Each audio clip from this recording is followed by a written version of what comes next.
Hey everyone, number 27 on my list of 100 greatest songs of all time is God Only Knows by the Beach Boys. Paul McCartney called this the greatest song of all time, or at least his favourite song of all time. I'm sure he's not the only one who thinks that. It's an absolute piece of genius. It was written in 1965.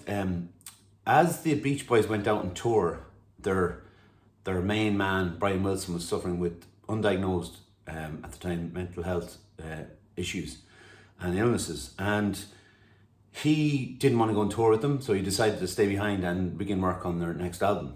Now, I don't think the Beach Boys imagined how much work he would put in and leave them by the time they got back, but he met up with a lyricist and a jingle writer called Tony Asher, and they started working together to see what it was like, because Brian Wilson was obviously a brilliant musician and composer and arranger, and then he obviously felt he needed some help on the lyric side of things, and they took off on this Pet Sounds thing album. And Brian Wilson was kind of in a friendly competitive battle with the Beatles, and he had heard Rubber Soul and he thought, I have to beat this record.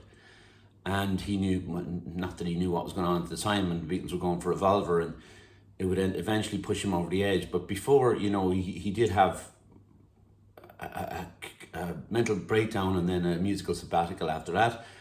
But the Beach Boys came back to basically a completed album, and they hadn't been given, apart from Mike Love, who was given a couple of phone recordings, they hadn't been given an idea of what Brian was up to. He had brought in the Wrecking Crew, which was at the time one of the greatest collection of session musicians, and they worked together on many, many projects. And they worked with Brian Wilson on Pet Sounds. Now, Brian Wilson's wife said at the time that all he was doing was composing, eating, on the piano, arranging. He arranged everything, every musical part.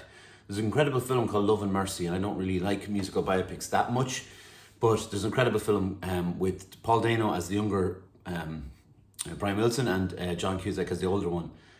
And it shows the making of Pet Sounds and how Brian's mind was working at the time. And the lyrics to God Only Knows Enough are absolute brilliant. Brian was, telling everybody what to do. Doesn't matter which person it was. He was like, I want you to do this and this and this and this. And the whole album is incredible. But one of his many talents is vocal arrangements. And he had them written out for the Beach Boys when they returned from tour. And he got them to sing along. And they were kind of against him in the music that he was creating, because it was kind of avant-garde, I suppose, for the time. And it's, in hindsight, it's easy to say that, but now when you listen to it, it just sounds like a brilliant 60s album. But I can imagine how advanced it was at the time, and it came before even Sgt. Pepper and Revolver. The lyrics, I may not always love you, but long as there are stars above you, you never need to doubt it, I'll make you so sure about it, God only knows what I'd be without you. If you should ever leave me, though life would still go on, believe me, the world could show nothing to me, so what good would living do me? God only knows what I'd be without you. God only knows what I'd be without you. If you should ever leave me, though life would still go on, believe me, the world could show nothing to me, so what good would living do me? God only knows what I'd be without you. And it repeats then, God only knows what I'd be without you, with the most incredible vocal harmonies you will hear in any song.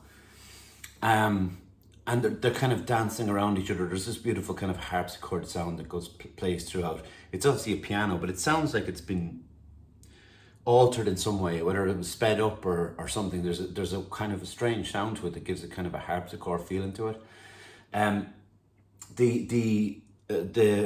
The way that they can sing together, it's all about the arrangement, obviously, but you still have to be able to sing. And the Beach Boys, one of the greatest vocal harmony groups of all time, kind of goes without saying. But Brian had a beautiful voice, but he tended to pass it off, and he gave this one to Carl, his brother, who sang the lead on it.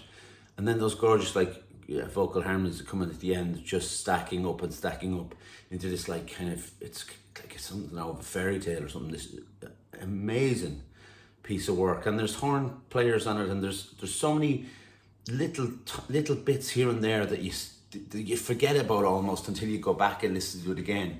And you know, Brian Wilson's story is one of kind of, it's a lot of sadness in it, but there's a lot of redemption in it, and there's a lot of there was a big comeback, and he managed to do it.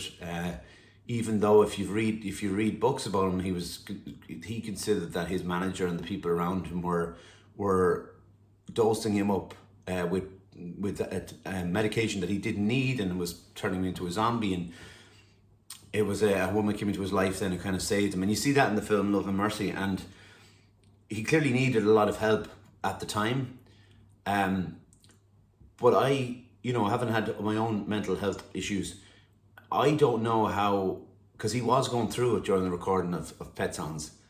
I don't know how he managed to create, and obviously God, I'm talking about God only knows in this video, but how he managed to create an album like Pet Sounds through all that kind of pain and suffering he was going through, and not having a diagnosis, and not someone telling him this is what we believe is happening in your head and stuff. And it's hard to fathom, but it would have pushed him over. And I don't know if some of this stuff is probably exaggerated or not, but like he having released Pet Sounds and stuff, he was working on his follow-up Smile, and he heard Revolver, and then he heard Sgt. Pepper, and he just kind of gave up, and he quit work on Smile, and he kind of gave up on his job and what he loved doing, because he felt he couldn't do better than that. And there's competitive minds and stuff like that, which I never really understand. I'm not that kind of person. But when I hear about a talent such as his, feeling that he was almost defeated by somebody who wasn't really in competition with him, there was a friendly kind of rivalry, because Paul McCartney was listening to the Beach Boys and he was listening to what they were doing, and maybe John Lennon I'm sure was as well, but Paul McCartney talks about it. And Brian Wilson was listening to the Beatles, and he ended up like just staying in bed, just listening to Sgt. Pepper over and over again. And it's kind of a sad image. And all the while, there was 3 songwriters, 4, but 3 really he's fighting against, Lennon, McCartney and Harrison, and he's the one man expected to replicate, or to compete, I should say, with that. But if this was an album thing, I'd have Pet Sounds in the top 100, obviously. But it's about God only knows, and just take, it's a short song, but if you just take it as sit down and put it on your earphones, I think it's really important for songs like this. And that fade out part with the vocal harmonies is one of the greatest pieces of music, popular music, I should say, I suppose, or music in general, really, ever put to CD, tape, vinyl, whatever you listen to, MP3, whatever it is now. So yeah, God Only Knows by the Beach Boys. Cheers, bye.